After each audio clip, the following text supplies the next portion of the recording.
કેમ છો મિત્રો? મજામાં? તો આજની જો મારી આ મુલાકાત છે આ ચીમની ભઠ્ઠાની, અને ત્યાં હું આજે બપોરે આંટો મારવા માટે ગયો હતો અને ત્યાં બરોબર મારી મુલાકાત ભઠ્ઠાના મહેતાજી સાથે થઈ.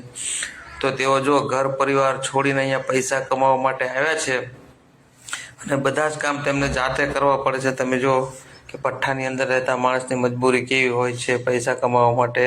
તો મહેતાજી જાતે જ રસોઈ બધી બનાવે છે, રોટલી શાક બધું તેઓ જાતે જ બનાવે છે. જો તેઓ ચૂલા ઉપર આ રોટલી બનાવે છે તો અડધી રોટલી તેઓ જો તવી ઉપર શેકે છે અને ત્યારબાદ અડધી શેકાઈ જાય એટલે તેને નીચે ડાયરેક્ટ જુઓ તમે ચૂલાની અંદર કે સીધી જ આગથી કનેક્ટ થાય ને એવી રીતે શીખે છે. અને જો દરેક રોટલી તમે જો ફૂલીને દડા જેવી થાય છે પ્રોપરલી. જુઓ કેટલી સરસ મજાની રોટલી બને છે અને આ રસોઈનો નેચરલ આનંદ હોય છે અને જાતે બનાવેલો હોય છે. જો મહેતાજી જો તમે દેખાય છે પોતે જાતે જ બનાવે છે અને સાથે દાળ પણ બનાવેલ છે. એટલે દાળ રોટલીના જે એમનો પ્રોગ્રામ છે અને સરસ મજાનું જમવાનું બનાવ્યું છે મહેતાજીએ. જુઓ તમે.